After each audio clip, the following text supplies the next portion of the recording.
Whatever was taking place overseas, you want the CIA or other intelligence agencies to be able to pick up. Now, there have been some limitations put on that in the last few years that clearly ought to come off. On our Terrorism Commission last summer that reported to the Congress, we said that the guidelines that were put in for the CIA in late 1995, I hasten to say after I left the job, that made it harder to recruit people who might have some violence in their past as spies, really needed to come off right away. That's like telling the FBI they should penetrate the mafia, but they can't get as informants anybody who might be a crook. I mean, it's just a terrible idea to have those restrictions.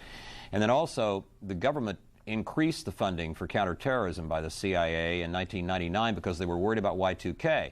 And in fact, a number of terrorist operations were stopped. And then, in typical fashion, in the morning after Y2K was over, the budgeteers in both the executive branch and the Congress dusted off their hands and said, well, that problem is now solved, and they took the budget back down again. So there are things that need to be fixed, definitely. Brian, it looks from what we've heard tonight and talking to these journalists and senators that this is a tough enemy that is smart, resourceful, and knows how to use things people use every day.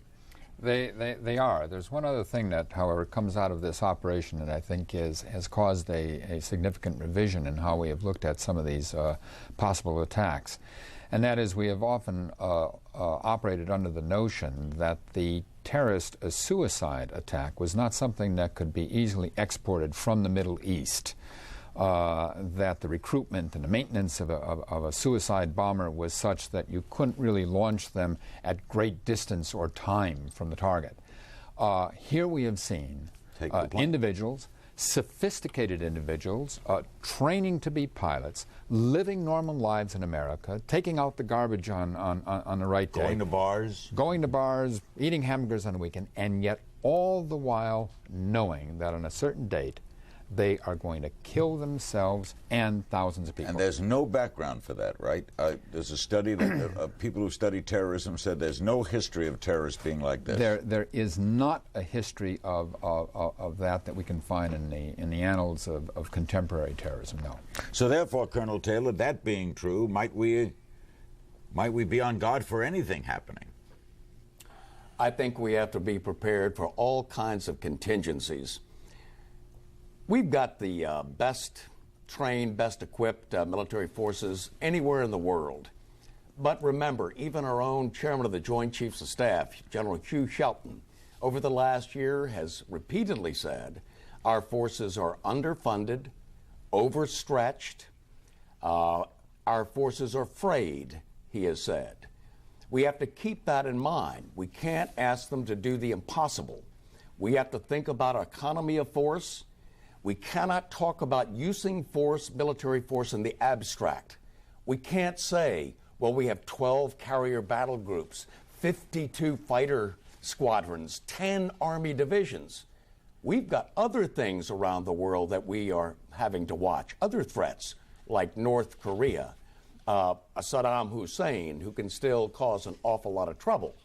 So we can't concentrate all our forces on whatever our intelligence tells us that we are supposed to be able to do if it is Taliban, Osama bin Laden in Afghanistan. All this takes a lot of very good planning by the joint staff over in the Pentagon, by the FBI, by the CIA, by the National Security Council staff. And these people, these men and women, are working around the clock. They are good.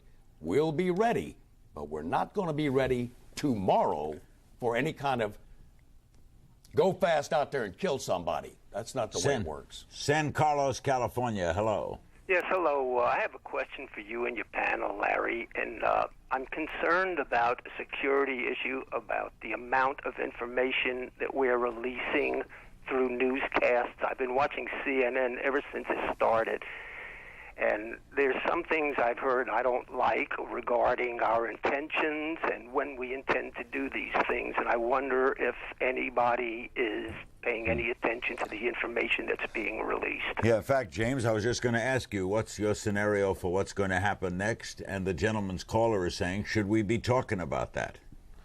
Well, This country is a free country with a First Amendment, and the way we do this is to hash most of it out, not all of it, most of it out before everybody. I think that... There's a downside to that, though. Well, there is in a sense, but we have to reach a national consensus on how to support the president to get the job done. And certainly no one is angrier than I when we see from time to time someone say that, an agent said such and such, or an intercept of a communication said such and such, because that almost always blows a source that you could use in the future. But I've got to say that it is between that and doing what the British have, having a National Secrets Act, which gives the government great and substantial powers to repress free expression. I'll go with our system. Out of our cacophony, I think on the long run we do better. Brian, what's your scenario?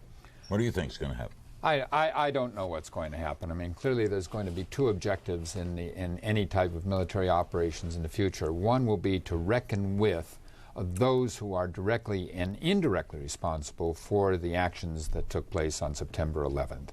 The second is going to demonstrate that international terrorism as a mode of conflict is unacceptable and a dangerous course of action for any nation to support. Indianapolis, hello. Yes. I understand that the Taliban controls about 2/3 of Afghanistan. And I'm wondering, how many people are we dealing with here, in terms of the Taliban organization? And just secondly, is their ideology parallel to bin Laden? Colonel Taylor, what do we know? We know that the so-called freedom fighters fighting against the Soviet Union from 1979 until the late 1980s, with our support, by the way, and other support, did an awfully good job. Do we know how big the Taliban is? I don't. Maybe Jim Woolsey and maybe Jim, do you Brian know? does. Jim, do you know? I think their fighting forces are something on the range of thousands to a few tens of thousands. Their most effective unit is really the one that bin Laden has been associated with, and his people.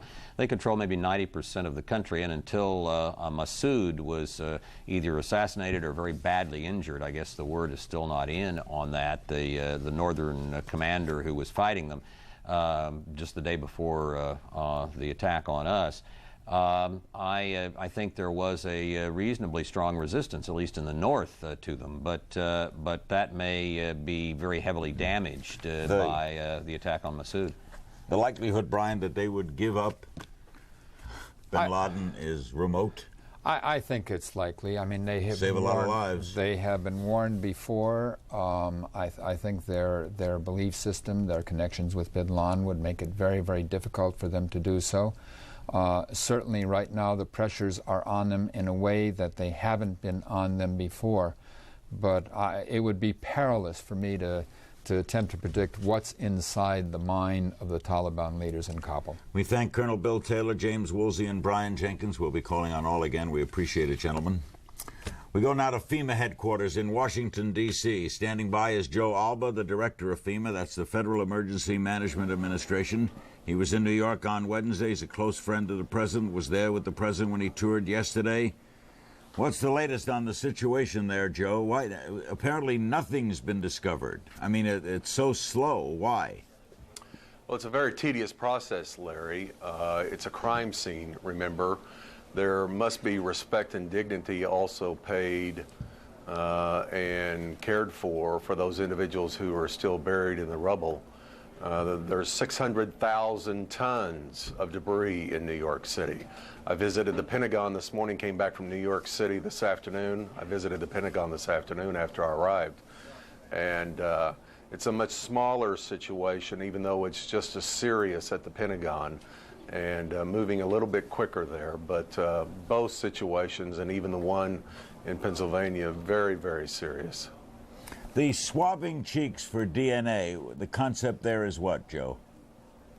Swabbing cheeks for DNA, that's to match up and make sure when we're coming across bodies that may be unrecognizable or there's no identification, we need to match up DNA for identifying. I mean, that's quite an operation, though, isn't it? It is a massive operation conducted by not only New York City's finest, but we have disaster mortuary teams on site in New York City to handle that. You just stepped into this agency. What's your read on how well the New York people are handling it? I will tell you, Larry, if this incident was to be happening anywhere else other than New York City, we would probably be approaching the way we're handling it in a much different fashion. These folks obviously have suffered through one attack on the World Trade Center. They are the best. Last week I was in New York City having lunch with a shift at Rescue 1 downtown New York City. Ray Downey was on my left, Captain Terry Hatton were on my right. They were a part of New York City's best trained firefighters, and today they're gone. I sat with the entire crowd around a huge table for lunch, and they're gone. I met Terry's wife last night, Beth, and his dad, Ken, and I wish I could ease their pain as well as all the other firefighters' families and the police officers. It's extremely tough. It's going to take a long time for everyone to get through this, but we will get through it. How many months is this going to take, Joe, to clear out? I have no idea, Larry. I have no idea. We're just scratching the surface, really getting into the debris in New York City. It will be several weeks here at the Pentagon. And I just cannot commend the bravery and the dedication of the firefighters, the law enforcement officials, our military, emergency officials. I mean, they are doing yeoman duty, and we ought to thank every one of them for putting their lives on the line. And Joe, one other thing, we'll be calling on you again, of course. What does FEMA need, if anything, from the lay public? We need patience more than anything else. Everyone wants to do something across America. First and foremost, donate blood. The country always needs blood. I think we're fine insofar as our immediate supply in New York City and Northern Virginia, but we can always use blood as a country. Light a candle, say prayers, hug your loved ones. Appreciate your next door neighbor. Put your petty differences aside, quite frankly. Let's focus on the bigger picture. Let's think about those who have lost their lives and also those who are putting their lives at risk trying to save folks we hope that are still alive, Larry. And that's 1-800-933-BLOOD if you want more information. And you're asking people to donate blood no matter where they live, right? Regardless, the nation always needs blood. And I would ask for their patience, their prayers. Everyone wants to come to New York City. Please give us time to set up the proper systems. Mayor Giuliani's done a fabulous job. Governor Pataki, they're working so hard, their teams, but we don't want to overburden an already fragile system. Let us work through this. I know everyone wants to get in the middle of the fray, but let's let the professionals go about it in a systematic fashion, Larry. Let me get this clear. So what you're saying is don't come to New York to help. Send money maybe or blood, but don't come to New York to help. Please, right now. We may need people to come in and help later on, but give us time to sort through all this. We've got enough people on the ground right at the moment. They're ready to go. They're already engaged. Tommy Van Essen and his crowd, the New York City Fire Department and the Commissioner of Police are doing a fabulous job under very, very strenuous situations. Thank you, Joe. Thank you, Larry. Joe Albaugh, the Director of FEMA, the Federal Emergency Management Administration.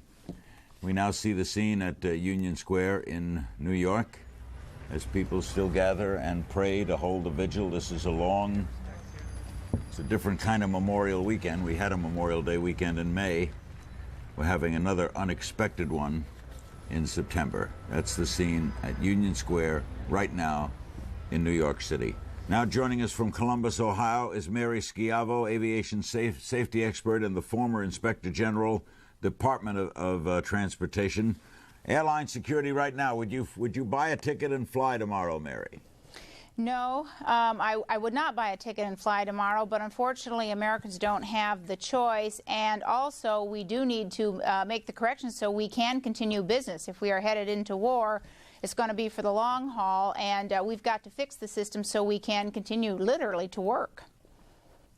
And can that fixing be done quick? Yes. I mean, when would you fly again? Well, you know, I was awfully glad that we got to hear from Judith Miller, because what we cannot do now, and I